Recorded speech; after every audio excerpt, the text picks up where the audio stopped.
Madam हे गणित बघा, 225 रुपये महिन्याला बचत करते म्हणजे 4.5 वर्षात एकूण किती बचत होईल मोजा की 12 महिने म्हणजे काय काय काय 12 12 12 24 हातांच्या बोटांवर शोधताय का काय तुम्ही? यासाठी ट्रिक सांगते ना मी. बघा, यासाठी ट्रिक आहे. अंबिका ही एक माझी मैत्रीण आहे, ती दर महिन्याला 225 रुपये जमा करते. होय हो, पेमेंट कमी आहे तिला जरा. किती जमा करते? 225 रुपये जमा करते. तर तिला कॅल्क्युलेशन करायचं की 4.5 वर्षामध्ये ती एकूण किती बचत करू शकते, तिचे पैसे किती जमा होतात. तर यासाठी आपण एक ट्रिकचा वापर करूया आणि हे गणित सोडूया. दर महिन्याला ती किती करते?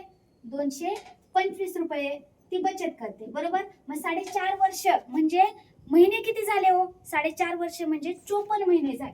4.5 वर्ष म्हणजे 54 महिने झाले. म्हणजे 4 वर्ष 12 48 आणि वरचे 6 म्हणजे 54 महिने झाले. मग आता काय करायचं? दर महिन्याला ती 225 रुपये जमा करते. तर 54 महिन्यामध्ये किती जमा करते? या दोघांचा गुणाकार करा. गुणाकार करायला आपल्याला वेळ नाही आणि तुम्हाला येतो पण. त्यासाठी याचा गुणाकार येणार आहे 12,150. म्हणजे 12,150 रुपये ती 4.5 वर्षामध्ये जमा करते. तुम्ही ही बचत करत असालच. बचत काळाची गरज आहे, ती तुम्ही केलीच पाहिजे. व्हिडिओ आवडला तर लाईक करा, शेअर करा, सबस्क्राईब करा. धन्यवाद.